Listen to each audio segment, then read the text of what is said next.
Hello, everyone. My name's Iqbal Khan, and I'm an associate director at Box Clever Theatre Company, and I'm directing A Christmas Carol for them this year. Box Clever is a theatre company that caters for a young audience. We do adaptations of classical work and new writing. The adaptations are usually about an hour long, and they're a mix of both original text and modern uh, modern language that is also potentially in verse. Michael Rehearsal, who's the artistic director, writes the shows and writes all the new new work that we do. We are rehearsing A Christmas Carol in Lincoln at a school, and we are opening at the end of this week, and we'll be touring for 4 months. Shall we introduce ourselves? We're doing a version of Christmas Carol that's an hour long and has 3 actors playing all the roles. Do you want to introduce yourself? Yes. Hello. Hello. My name is Jez DeVess Humphrey. I am playing the role of Scrooge in this version of A Christmas Carol. Nice. Hi everyone, I am Alexandra Clare, and I am multi-rolling, so playing lots of different characters, including Jacob Marley and the Ghost of Christmas Present. Hello everyone. Hi, my name is Olivia Pommier, and I am also multi-rolling. I'll be playing lots of roles alongside Alexandra, Ali, including Bob Cratchit and the Ghost of Christmas Past. Brilliant. Now our version of the piece, obviously A Christmas Carol is Charles Dickens's parable that deals with Ebenezer Scrooge, the kind of very famous, how would you describe them? Miser, spendthrift, Typeface. he's an old man. Jacob Marley is dead, his partner is dead, and it begins with an introduction to him and how miserly he is. And the novel is set on Christmas Eve, and Jacob Marley's ghost returns. Why does he return? For me. Why does he return? To give Scrooge a warning and a message about if he continues with his behaviour, then something bad's going to happen to him. And he also says to him that this night he'll be visited by 3 spirits: Ghost of Christmas Past, Ghost of Christmas Present, and Ghost of Christmas is yet to come. Yes. It's very entertaining, very moving, and at times quite terrifying piece. And ultimately charts Scrooge's redemption at the end. He becomes the soul of Christmas. And I think some people say that actually it created our modern sense of what Christmases should be about and what the spirit of Christmas should be about. Our version of the story, or Michael's version of the story, departs slightly. I mean, we follow essentially the backbone of the story, but our Scrooge is slightly different, isn't he? What does our Scrooge do? He's obviously younger. So, our Scrooge, apart from being younger, he is a crypto trader, or just a trader who works in Canary Wharf, but he's still got the same essential elements, such as being tight-fisted and bar humbug towards Christmas. Not a very nice person. So the redemption arc is still the same. Yeah, and he is quite vicious though, still in this version. It's Christmas Eve.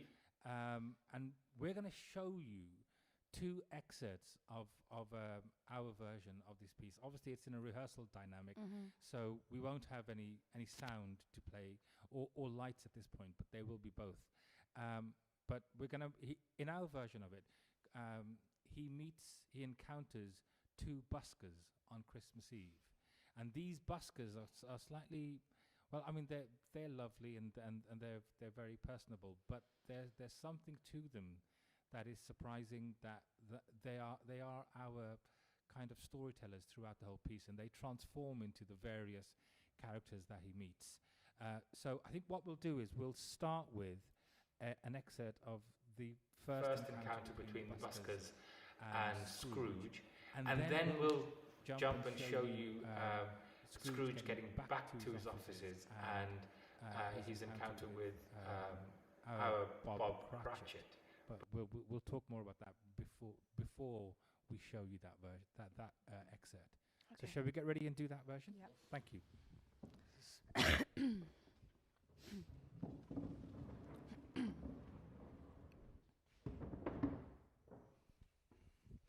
Open or closed? I'm gonna just close. I've just closed it because we've got our normal clothes on.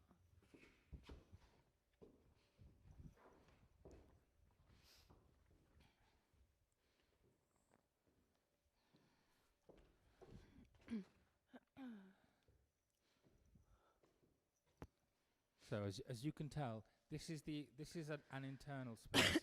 He'll walk through the doorway there, and then he'll be on the outside on a street pavement out there, where he'll encounter these buskers.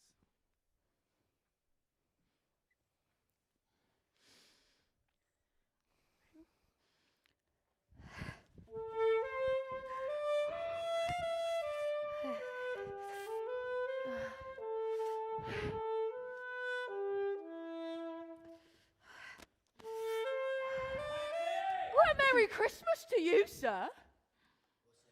A very Merry Christmas to you indeed, sir. Like I said. Sir, I was going Sir, at this festive season of the year, it is more than usually desirable that we should make some slight provision for the poor and destitute who suffer greatly at this present time. Are there no prisons? I beg your pardon? Did you say? I said, are there no prisons? Plenty of prison. Plenty of. And the workhouses? They're still in operation? They are. Ah, the Treadmill and the Poor Law are in full vigor then. Both very busy. I'm very glad to hear it now. If you don't mind. Sir, a few of us are endeavouring to raise a fund to buy the poor some meat and drink and means of warmth. We chose this time because It is a time when want is keenly felt. and abundance rejoices. What shall I put you down for? Nothing. You wish to be anonymous? He wishes to be anonymous. Hello. He wishes to be left. And since you asked me what I wish for, gentlemen, that is my answer. Listen, all right? I don't wish to make myself merry at this time of year, and I can't afford to make idle people merry. Yes, I support the establishments I mentioned. They cost enough. And if people are hard done by, they must go there. Many can't go there. And many would rather die. I'm telling you, they'd rather die, they better do it. And decrease the surplus population. Good afternoon, gentlemen. Good night, Mr. Scrooge. What did you say? Oh, I said good night, Mr. Scrooge. Mr. Ebenezer Scrooge. How do you know my name? Your face fits your description. Facial recognition. Are you police or something? Scrooge, a squeezing, wrenching, grasping. Do I know you? A squeezing, wrenching, grasping, scraping, clutching. Scraping, clutching, covetous. Who are you? No beggars implored him to bestow a trifle. Scrooge, no children asked him what it was o'clock. Scrooge. No man or woman ever once in all his life inquired the way to such and such a place. I said, who are you? Ask me Oh, who I was. ask him who he was. About. Go on. Ask me. Go on. Go on. All right, all right. Who are you? In life, Ebenezer, I was your business partner, Business partner. Jacob Marley. Jacob. Jacob Marley. I'm sorry to break the bad news to you, gentlemen. Jacob Marley's dead. Dead as a door now. Dead as a door now. God rest ye merry gentlemen, let nothing you dismay. For Mr. Scrooge, a gentleman, did pass us by this day. God rest ye merry gentlemen, let nothing you dismay. For Mr. Scrooge, a gentleman, did pass us by this day. Okay, let's pause there. Thank you very much. Well done. So those is buried with the stake of holly through his heart. Yeah. I think that's what stops them. Very good. So Did you say that? a furious Scrooge, and the buskers start to turn a little bit there, don't they? So you're physically quite intimidating, and you're kind of bullying them a little bit. Now, I wonder, could we just do another little version of that? And rather than only intimidating and only kind of going, I don't care, kind of celebrating how unfair it is, do the opposite. Because you know, as far as you're concerned, according to your way of thinking, you are doing everything that you need to do.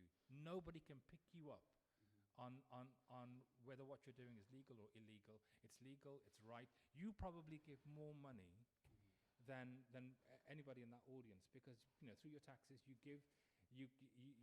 probably give to charities, official charities, and get tax back. But you probably in a lump sum you probably give more.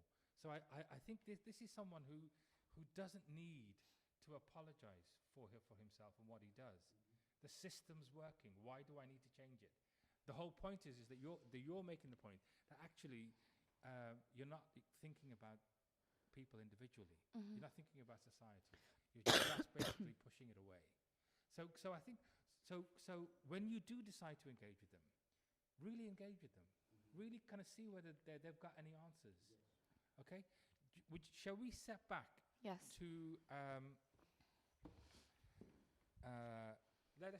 it's not a very long piece. Let's go from the top again, please. Thank you. Let me just push this forward. There we go. Is that okay? And guys, in terms of the buskers, when he starts to say things that outrage you, he wishes to give anonymously. You what? I think rather than trying to go back to kind of happy-go-lucky, why don't you express your outrage a bit more? Be less nice. On he wishes to be anonymous, that kind of... So post that. I mean, really...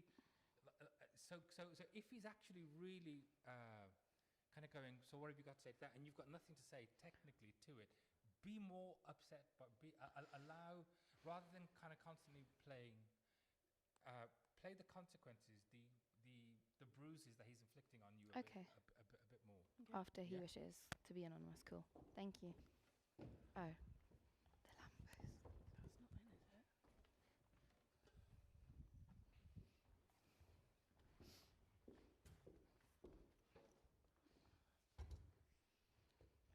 And just one more thing.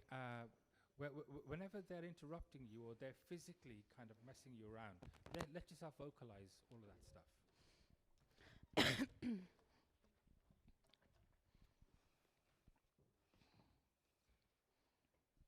So just to say for our audience out there, you're calling for a taxi at the beginning. The minute they start to mess around with you, you're pulling out your phone because I'm calling for an Uber, and then you've got that dreaded wait for an Uber, so you see, you can't really escape. Excellent, thank you. Is it on? I think so. I hope so. Thank you.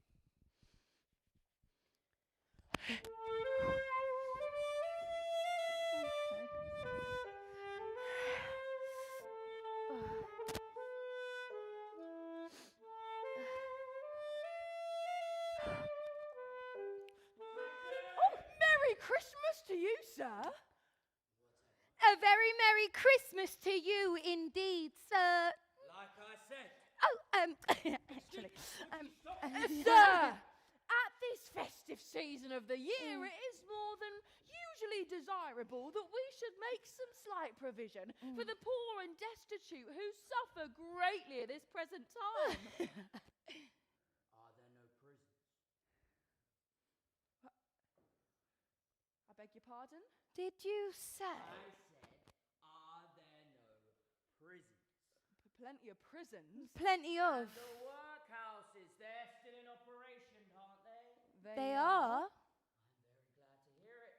Now, if you don't mind, gentlemen.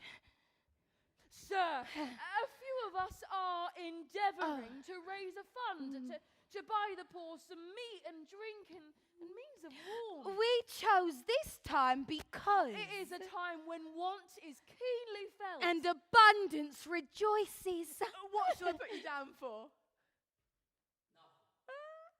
You wish to be anonymous? Oh, he wishes to be anonymous. I get it.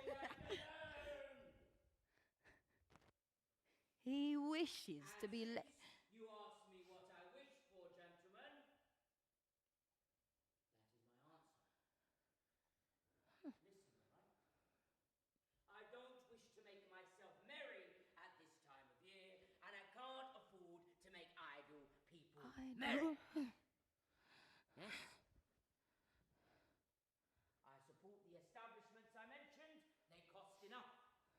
If people are hard done by, they must go there. Well, many can't go there. And many would rather die.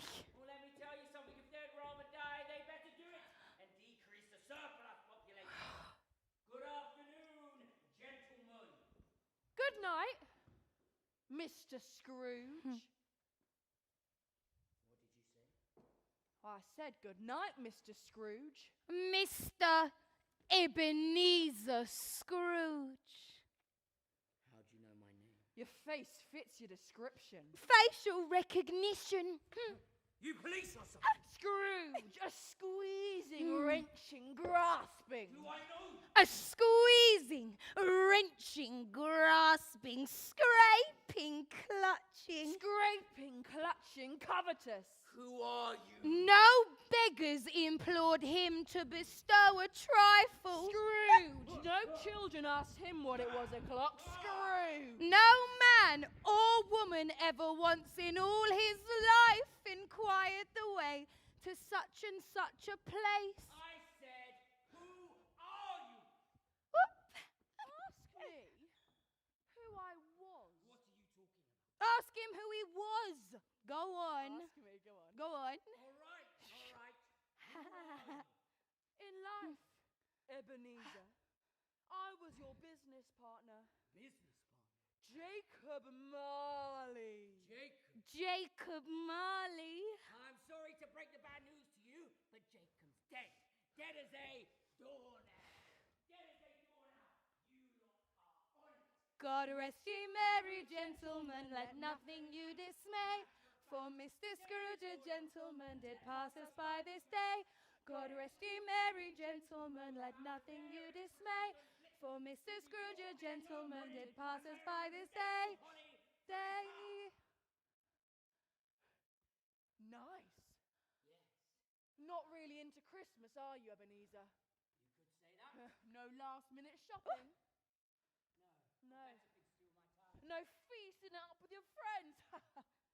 Sorry, I forgot. You haven't got any, have you? Yes, I like it that way. Yeah? Yeah. And you can do your begging somewhere else. If people haven't got any money, tell them to get a job. If people haven't got any food, send them to a food bank. And if all else fails, they can take out a loan. Are you hearing me, mister? Loud and very clear, Mr. Scrooge. Cool! I think we're cool. Are we cool, Mr. Marley? You mind how you go, Ebenezer? Oh, it's getting late. Darkness is cheap. Still living in the same place. What of it? A gloomy suite of rooms and a lowering pile of a building up a yard. This is getting weird. Nobody lives there but you. Am I right? The other rooms being all let out as offices. People reckon the place is haunted. I'll call Ghostbusters then, shall I? A door knocker that turns into a ghostly face. Rattling in the cellar. Oh, really scary. As if some person were dragging a heavy chain. Don't believe in ghosts. Don't you, Ebenezer? No, I don't. Well, everything's gonna be all right then. Ding dong merrily on high. In heaven the bells are ringing. Ding dong merrily in the sky. It's ringing with angels singing.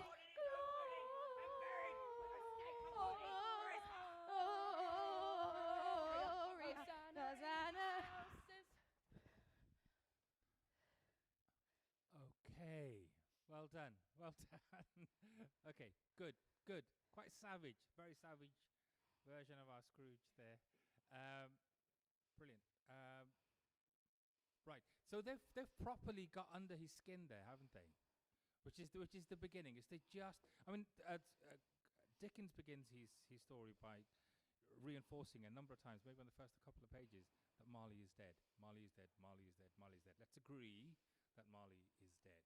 Part of the reason he's doing that is because when things start to shift for Scrooge, he can't rely on his rational systems. He doesn't understand. So the uncanny begins to kind of invade, and that's what we're doing here. We're sort of just beginning to kind of open him up a little bit to doubt, to that to the supernatural world, as it were. Good.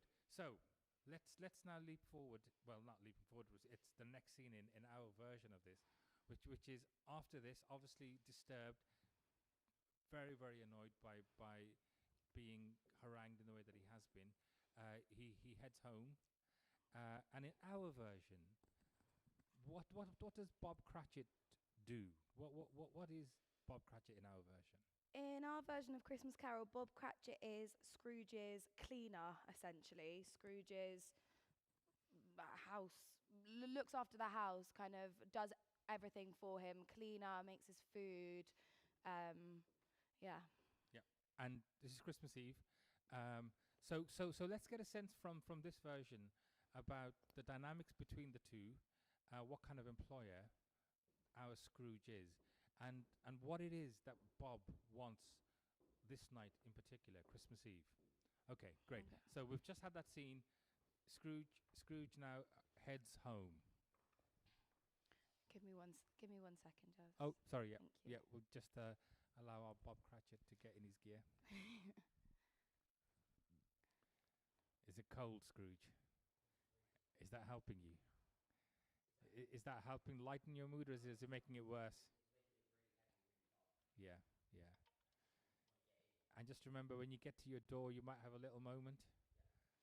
That door knocker. Okay, thank you. Ready. Okay, great. Thank you.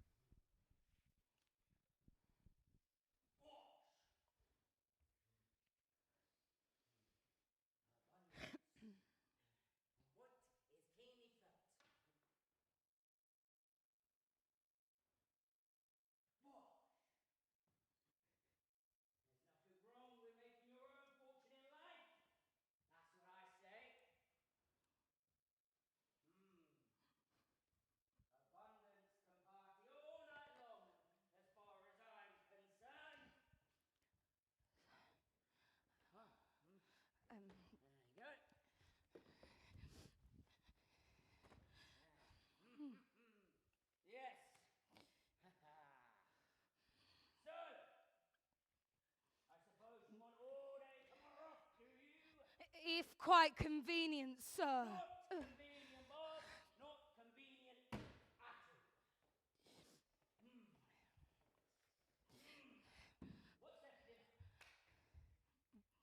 Turkey slices in gravy with cranberry sauce. Turkey slices in cranberry sauce.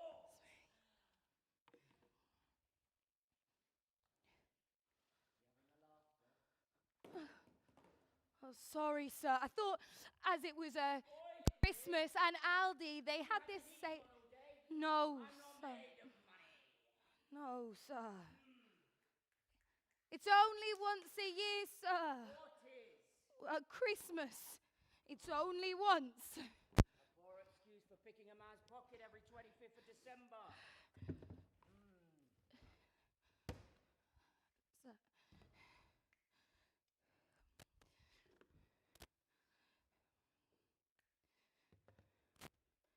If there's nothing else.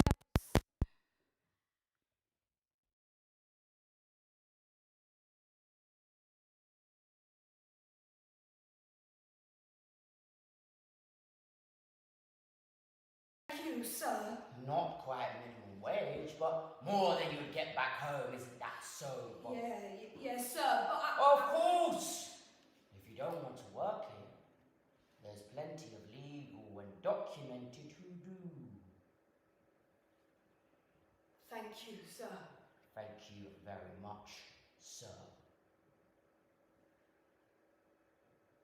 It's not going to cook itself, is it?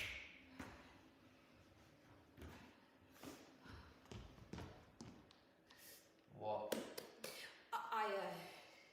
Spit it out, Bob! English! You are kind. Generous. Don't go asking for a pay rise, Bob. If that's what this is about, don't you dare. My son. He needs hospital. Ooh, NHS not good enough for you, Bob. You want to go private now, do you? He needs special treatment and you want me to pay for it, is that so? No. Oh, you're having a laugh, aren't you? You get everything given to you and you still want more! Oh, wasn't that killing all of them? I'm sorry. Look, listen. It's not my job to feed the world and make everyone better. I do my bit more than most people. What do you expect me to do, huh? Look after all the abject, wretched, hideous, frightful, miserable children of the world, eh? No, sir. No, sir. Now that's a good Bob. I don't want to hear any more about your son or the horrible thing he's got. He's not putting on any weight. He's so tiny. Half the country's obese and pigging on mucky-doos and you're worried about him being tiny. I don't want to hear anymore, do you understand? Yeah. Go on, get out!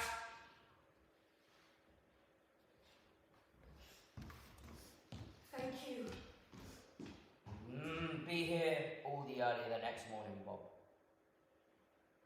I will, sir. I will. Thank you, sir. Thank you. Merry Christmas. Great. Very good. Let's have again, quite brutal. So can I just ask you guys, obviously when we're doing a scene like this, what we have to establish is it's important to establish what the characters need from each other.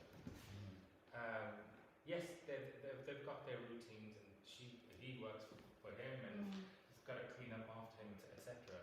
But what does Scrooge need from him at this particular moment, and what does Bob need from Scrooge at this moment? Scrooge needs from Bob at this particular moment to help him de-stress.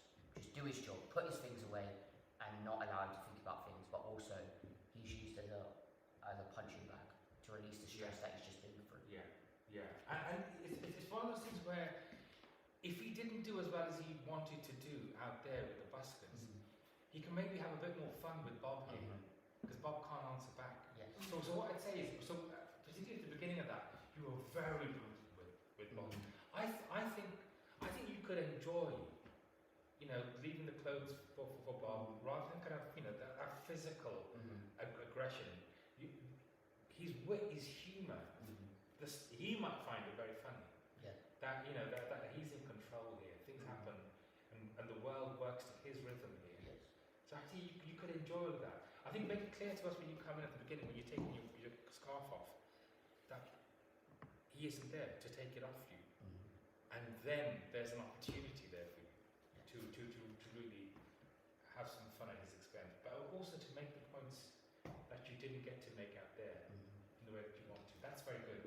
Bob, what does Bob want from Scrooge? Bob's got a few things that he needs in this scene. So the super objective for Bob within the scene. What do you mean by super objective? So as an actor, I find it really helpful to have objectives, and a super objectives when looking at a scene is essentially what your character wants the most. Like you can have lots of different objectives and kind of tactics on how to go about that from moment to moment. However, the super objective is essentially what your overriding thing that your character wants within the scene. Yeah. So for this, I would say the super objective is I want Christmas off. I want Christmas. Yeah, I want Christmas off. We don't explicitly say it in this scene. However, there's kind of reference to it. an objective for Bob is to ask Scrooge for a bit of money for Tiny Tim because actually he needs special treatment and they can't afford it. And it's said in the scene that Bob is being paid less than minimum wage. So actually, as Bob, who's very loyal to Scrooge, works more hours than he probably needs to, he's asking for a little bit of extra money just at this point. Yeah, and you've got this. I mean, let's make it really clear. This whole thing about undocumented and documented workers, and this is sort of the black market economy, and you're obviously taking advantage in that way. Okay, can I suggest that when we do this again now, Yes. I would just change the big goal Okay. in this, and I would test this. Mm-hmm. I think you probably every single year you work for them. I don't know how many years you work. Maybe you work a couple A of long year. But I think every Christmas there's the same Okay. thing about having Christmas off, picking a man's pocket once a year, the way he describes it. But maybe this year, the big thing for you is the raise. I bet your wife's been in your ears Okay. and kind of gone, listen, ask him for a raise. Yeah. And you don't want to get into the why, but the why is ultimately your child is very sick. Okay. The pressure to get some more money, Yeah. legitimate money. Give me a raise. I work for nothing. Just Yeah. That would be massive to you. Absolutely. So when he comes in, that is maybe why you've gone to kind of extraordinary lengths in terms of the turkey and the cranberry and all the rest. Yeah. Now, maybe that's not something you normally do. Okay. And you're doing it because that's the big thing you want to test. Okay. So the fact that you're late when he comes in and you're late, it's not a problem. Okay. And you want to try and be as good as you can be to fix it. I hope it's clear to our audience in virtual land that this is a big widescreen TV, of which I'm very jealous. I'd love to have one. And you're asking for the remote, aren't you? Yes. Just so that's it. I know. Okay, good. Shall we go again from the beginning?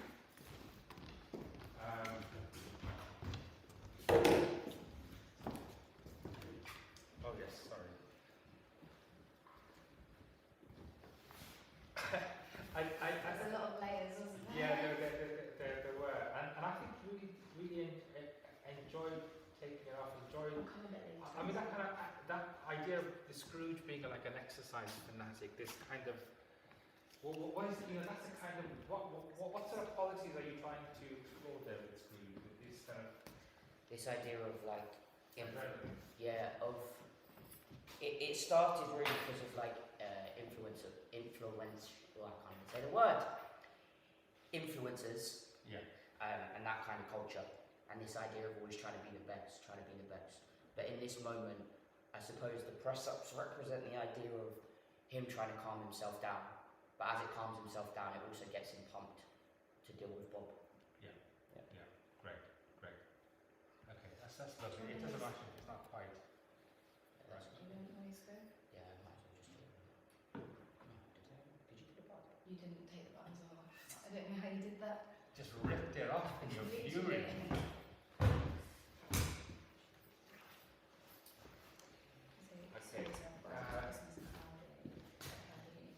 I think really, also guys, just really, what is your favourite thing? Yeah, I know.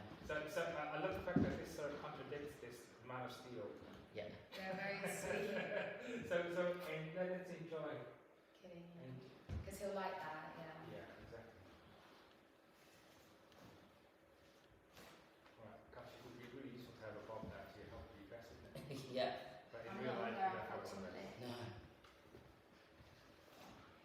Gotta move on, Scrooge. I'm getting. All right, tremendous. Thank you.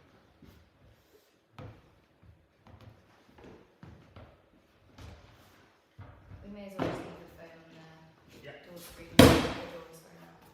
Yeah.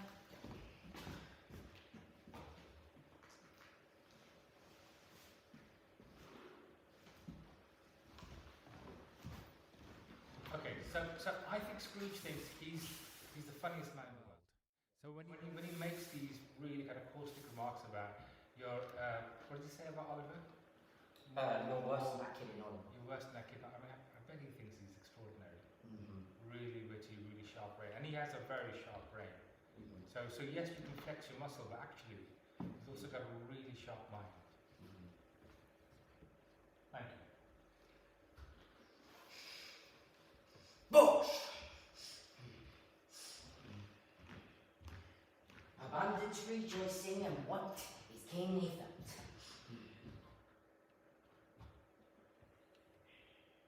Bush!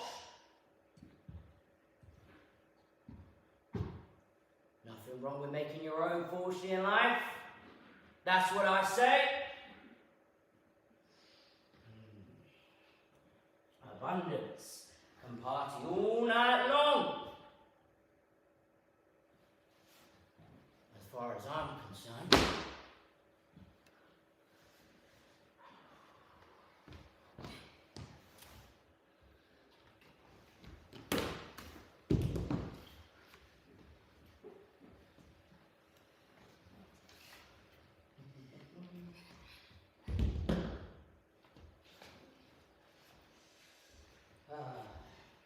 So, I suppose you want all day tomorrow off, do you?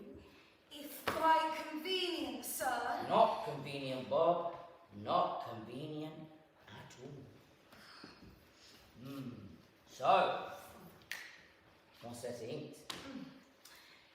Turkey slices in gravy with cranberry sauce. Ooh, turkey slices in cranberry sauce.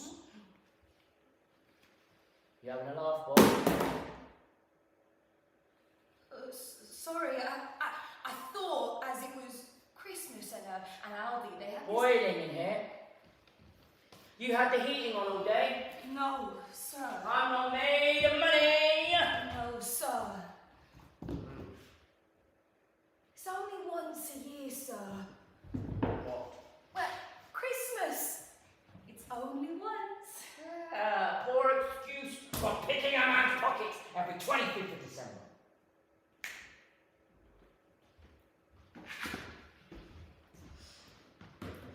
If there's nothing else.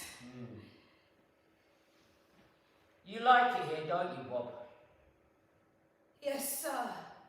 And I pay you fairly, don't I, Bob? Very fair. Thank you, sir. Not quite minimum wage, but more than you'd get back home. Isn't that so? Yes, sir, but... Of course. If you don't want to work here, there's plenty of legal and documented who do. Thank you, sir. Thank you very much, sir.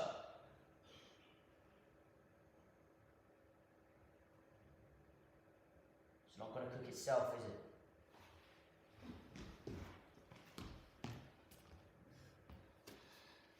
What? I wouldn't... Spit it out, Bob. English! You are kind. Generous. Don't go asking for a pay rise, Bob. If that's what this is about, don't you dare. My son, he needs hospital. NHS not good enough for you, Bob. You want to go private now, do you? He needs special He needs special treatment and you want me to pay for it. No, sir, You're having a laugh. Listen. It's not my job to feed the world and make everyone better. I do my bit more than most people. What do you expect me to do, hey? Look after all the wretched, abject, frightful, hideous, miserable children of the world? No, sir. No. Now that's a good Bob. I don't want to hear any more about your boy or the little horrible thing he's got. He's not putting on any weight, sir. He's so tiny. I'm worried. Half the country's obese and picking out on Mackie D's, and you're worried about him being tiny. I don't want to hear anymore. Do you understand? Yeah. Good. Now go on, get out.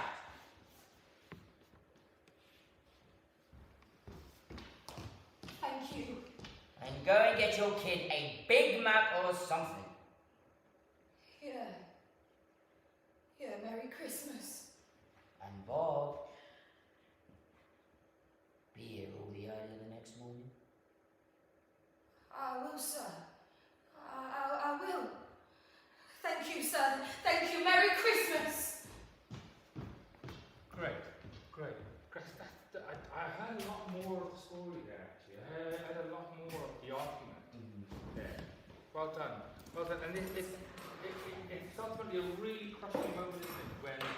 When Bob has to leave, because Bob pushes hard. Yeah. In terms of his child. Actually, slowing it down, like I felt like I was listening a lot more in that version of it, and actually I could feel the beats more then than I did in the previous one, which was actually that was interesting. And actually, I think there's a version of this where at the end, where you give him Christmas off, it might be one of the first Christmases that he's had off in a while.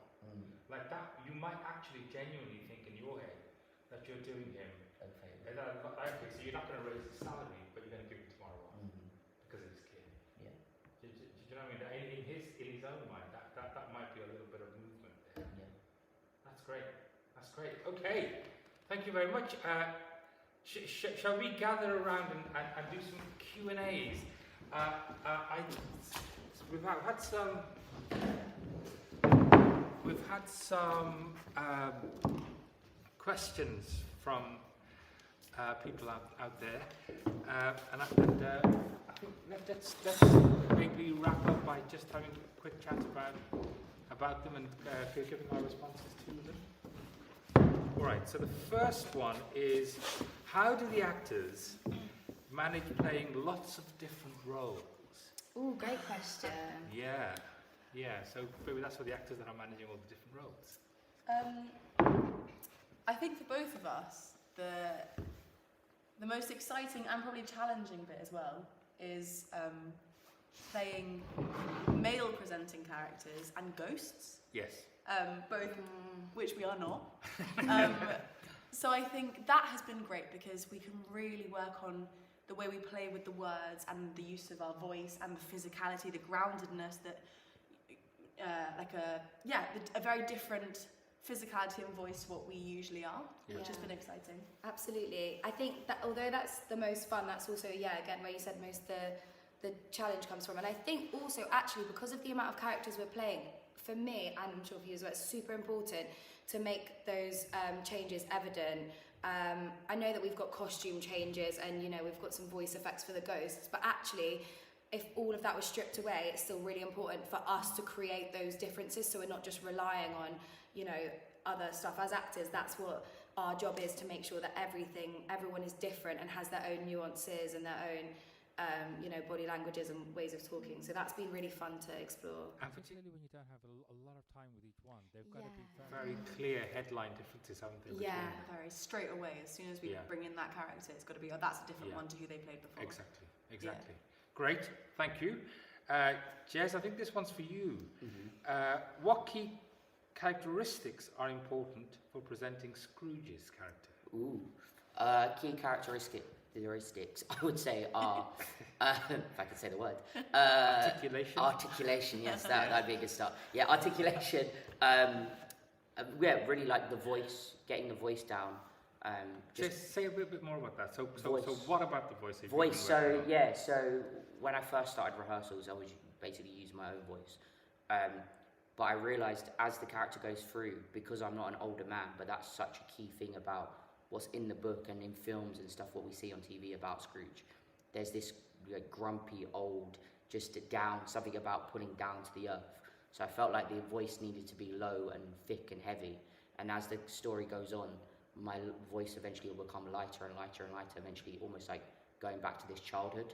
The lightness, all the heaviness that he's been carrying goes away. And then from that affects the body as well.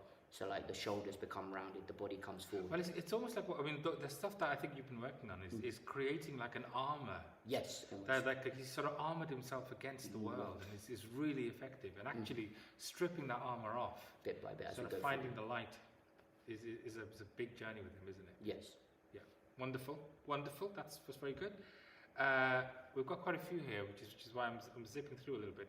How can Scrooge's transformation be shown on the stage?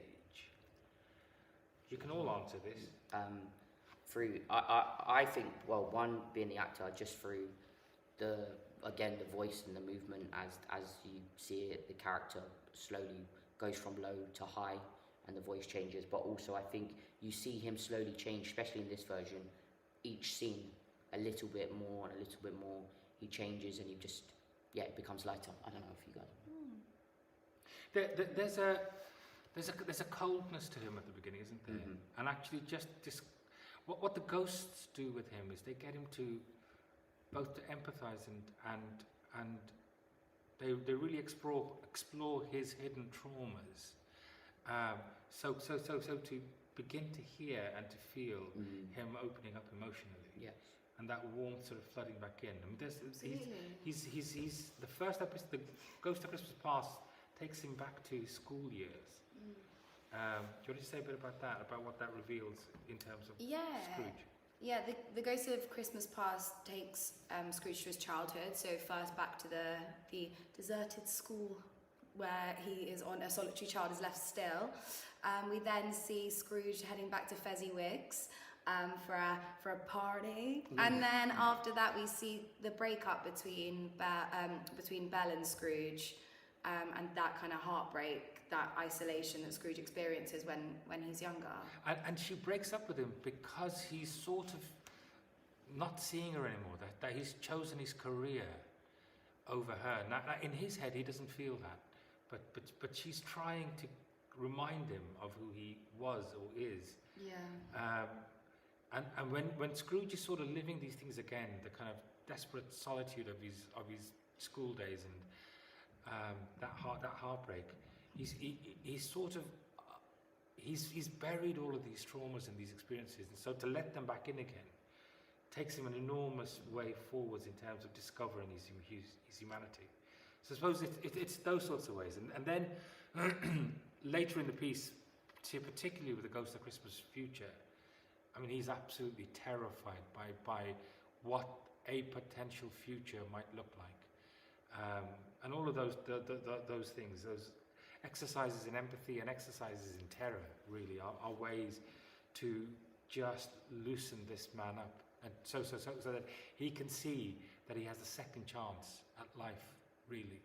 Yeah, I think the beauty of this theatre company and this play is that we've obviously got a lot of staging to play with. We've got a lot of extensive lighting, which is going to be changing, and also we've got our own live music, and we've also got a soundtrack. So it's not only kind of the story that's helping out on stage; it's all of these other aspects that we're bringing that can actually heighten and really show you guys what scares Scrooge and what there is for his transformation, for his redemption.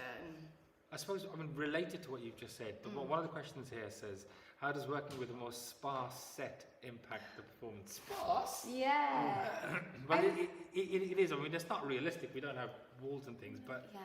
But actually, I think that's the exciting thing about this set, because it's so malleable that it can create so many different things, so many different spaces. Yeah. We've got blocks, we've got door frames that all have lights in the middle as well, and then the lampposts, which just can be pushed around, made into everything. And I suppose that's one of the biggest things about theatre in its difference and value from cinema and TV is the poetic element. Absolutely. Of theatre, that that all of these things can transform and mean different things, and it means actually our storytelling can be quite rapid. So yeah, it's been very exciting, and creating the soundscape has been very exciting, because obviously Alexandra is a brilliant saxophonist, and we've put a lot of the sax into the soundscape as well. So that's been very, very exciting. And I suppose we've not got very much time, but shall we just wrap up with a couple of final questions?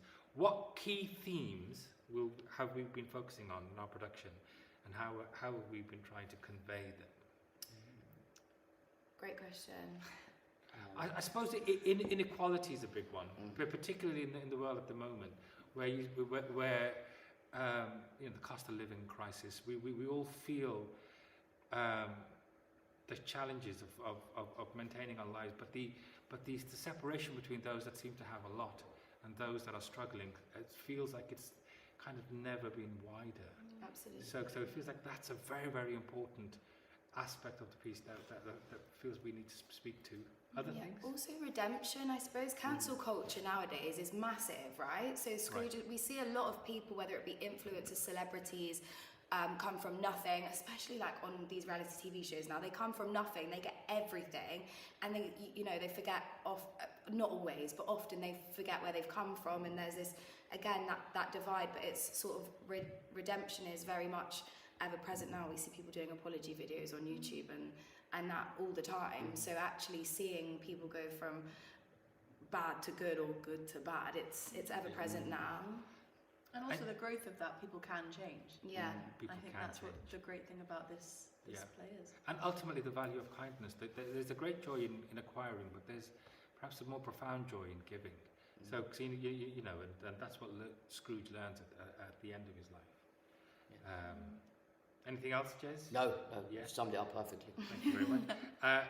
And now, finally, do we have any advice for GCSE students studying the novel, or for drama students who would like a career in acting or production? We could go on about this for ages, couldn't we? I think studying the novel, it's going to sound cliche, but just keep reading it, and also see as many different films as you can, and just try and really immerse yourself and enjoy the world. If you don't like reading, try and watch the films. YouTube clips. Just try and find anything that gets you excited about the novel. Can I say, in terms of the novel, I think you should try and read it out loud, because it's something you get when you see a performance of it. Is you realise how exciting the language is when it's sounded. I mean, Charles Dickens' sentences are quite long, but they're a really fun adventure. If you enjoy all the kind of, the detours that he makes in his sentences, it's very funny, it's very scary. And I think reading it out loud and imagining how it might look, what the atmosphere is like, I think all of that. I mean, Dickens is a very cinematic writer. He creates extraordinary atmosphere and characters. And I suppose really don't just read it as literature, imagine it as performance literature. I think that the drama of it is very exciting.